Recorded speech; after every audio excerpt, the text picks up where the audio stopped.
大家好啊，歡迎翻到嚟我嘅 channel， 我係飛入。Nvidia 嘅 H200 GPU 啊，買到成4萬蚊美金啊，都係一卡難求噶。大家知唔知道呢？佢係依賴住台灣海峽180公里以外嘅台積電生產嘅。咁如果有一日供應鏈斷咗，咁點算呢？今日我就帶大家深入剖析台積電，睇下依間市值接近1.1萬億美元嘅半導體霸主，探討下佢喺未來5至10年仲可唔可以繼續稱霸全球嘅晶圓代工嘅。呢段片係真係深入分析嚟嘅，充滿住好多真實嘅案例同埋數據。攞好你嘅筆記，等我哋一齊嚟揭開台積電嘅 AI 時代傳奇。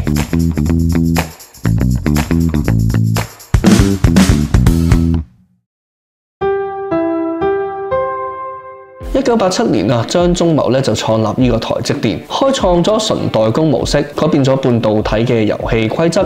今日啊，台積電就擁有住67% 嘅全球晶圓代工嘅市佔率，生產從 iPhone 16嘅 A18 Pro 啦，到 Nvidia H200 GPU 嘅先進芯片。想知道呢間巨頭點樣成為呢個科技核心，我哋就繼續睇落去。台積電嘅崛起係靠規模啦，同埋創新嘅。佢嘅代工廠為528個客戶生產超過12000種芯片嘅，涵蓋手機、AI 伺服器、汽車同埋物聯網。2025年第二季度收入300.7億美元，升咗44.4%。高效能運算 HPC， 例如好似 Nvidia 呢啲 H200 推動咗58% 嘅增長嘅。蘋果 A18 Pro、AMD EPYC 就依賴住呢個3納米嘅技術。台積電嘅開放創新平台 OIP 整合呢個 Synthesize 同 Cantus CDEDA 工具嘅，加速咗客戶嘅設計。台積電喺台灣、中國都有建廠㗎。美國 Arizona 嗰邊亦都會即將投產㗎啦。創新同埋生態系統係佢嘅王者嘅基礎。喺呢方面我會俾佢9分。佢嘅67% 嘅市佔率同埋佢嘅 OIP 生態係無可匹敵。3納米技術亦都鞏固咗領導地位，但係早期客戶好似華為流失咧，就略為影響咗成長啦。台積電嘅秘密武器係咩呢？當然係頂尖嘅芯片技術啦。從3納米到2納米，令到呢個手機同埋 AI 科技突飛猛進之外咧，A16、A14 甚至乎1納米都已經喺佢嘅路徑上面㗎啦。想知道台積電點樣領先呢個技術浪潮呢？就等我哋深入挖掘一下。台積電嘅先進技術就係佢嘅科技心臟。2025年3納米佔晶圓收入26%，良率超過90%，驅動呢個蘋果嘅 A18 Pro 同埋 Nvidia 嘅 Blackwell GPU 嘅。5納米同7納米就分別佔35%同埋14%。先進製程7納米以下總計就超過75%。2025年下半年啦，2納米都將會量產㗎啦，採用呢個 GAA 納米片。比 N3E 速度就增15%，功耗就降30%，密度就增加20%。2026年A16 1.6納米用背面供電Super Power Rail， 性能再增加10%㗎。2028年去到 A14 添，1.4納米，採取呢個高數值孔徑嘅 EUV。2030年 A11 納米，瞄準呢個兆級電晶體添。台積電探索呢個 CFET 同埋 2D 材，例如好似 MOS-S2 去突破呢個摩爾定律嘅 3D Fabric 嘅 CoWoS SL 2027年5.5倍光罩就整合12個 HBM4 嘅堆疊。Nvidia 就預訂咗其中70% 嘅產能，但係三星嘅 SF2Z 2納米良率30% 到啦，同埋英特爾 18A 2025年 ROBINFET PowerVise 都正在追趕住㗎。咁呢一方面嘅評分我會俾佢9.5分㗎。台積電嘅3納米到1納米嘅路線圖啦，同埋90%嘅良率領先全球。CFET 嘅探索展現咗前瞻性，僅僅三星同 Intel 嘅追趕係有啲威脅嘅啫。AI 喺未來台積電就係幕後霸主。從 Nvidia 嘅 Blackwell 到 Meta 嘅 Llama 3嘅訓練芯片台積電驅動咗全球75% 嘅算力。咁台積電又會點樣乘勢而上呢？我哋就繼續睇睇。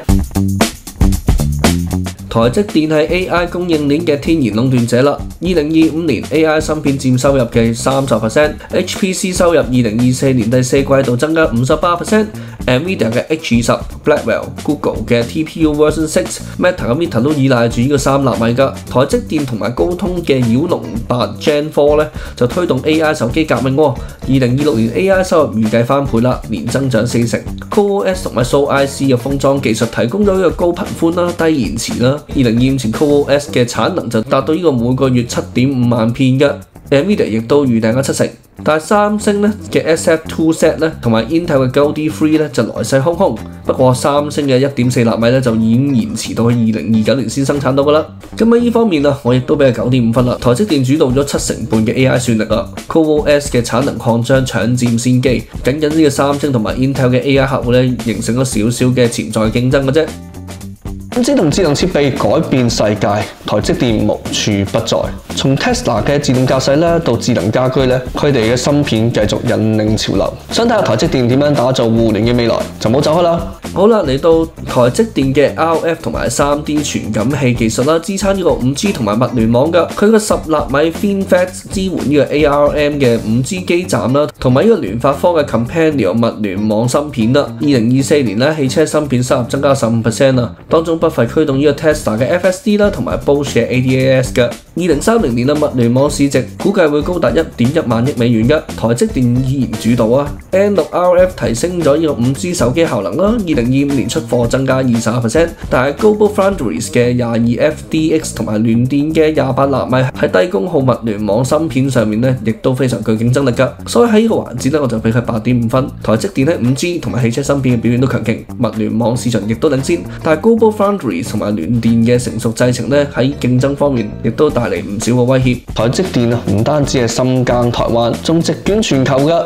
斥資1650億美元咧喺美國建廠啦，仲進軍埋日本同埋德國添。究竟佢點樣重塑未來？我哋就繼續一探究竟。台積電嘅全球擴張應對需求同埋地緣風險啦，喺美國亞利桑那嘅3座晶圓廠就獲得呢個晶片與科學法案66億美元嘅補貼同埋50億美元嘅貸款㗎，創造25000個就業職位。日本熊本廠嘅2024年量產12到16納米，德國嘅德勒斯登廠咧2027年亦都投產汽車芯片嘅。台積電啦同埋 ASML 呢啲合作，確保呢個 EUV 設備嘅供應。但係美國建廠成本咧就高50%，毛利率就可能會跌6%。台灣依然會佔據技術核心。咁喺呢個環節，我就會俾8.5分。全球擴張咧有效分散嘅地緣風險㗎，補貼同埋 ASML 合作亦都鞏固供應鏈，但係高成本啦，同埋呢個台灣核心地位嘅平衡咧，亦都略為受到一啲挑戰嘅。台積電除咗技術無敵啦，財務數據上面就更加驚人。2025年第二季度收入達到300.7億美元，淨利潤128.3億美元。呢啲數字可唔可以幫佢繼續穩住佢嘅王座呢？就等我同大家拆解一下。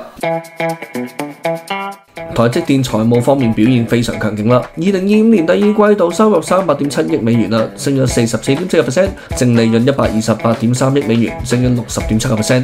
咁2024年收入900.8億美元啦，2025年分析師預測咧會去到1171億美元嘅，升30%。2030年咧亦更加預測可能會去到1500億美元，年增長率大概2成。2025年資本支出大概係320億美元，3納米到2納米嘅支出咧佔到8成。毛利率55至58%左右，市盈率20倍，就遠遠低於 NVIDIA 嘅52倍啦。但係2024年咧對華出口限制損失咗20億美元啦，美國成本高6% 嘅毛利率，亦都帶嚟挑戰。咁呢個部分我會俾佢9分，因為台積電嘅收入同埋利潤增長依然非常之強勁，而且估值亦都相當具吸引力。主要扣分地方就會嚟自出口限制啦，同埋美國擴張成本就略為影響呢個毛利率啦。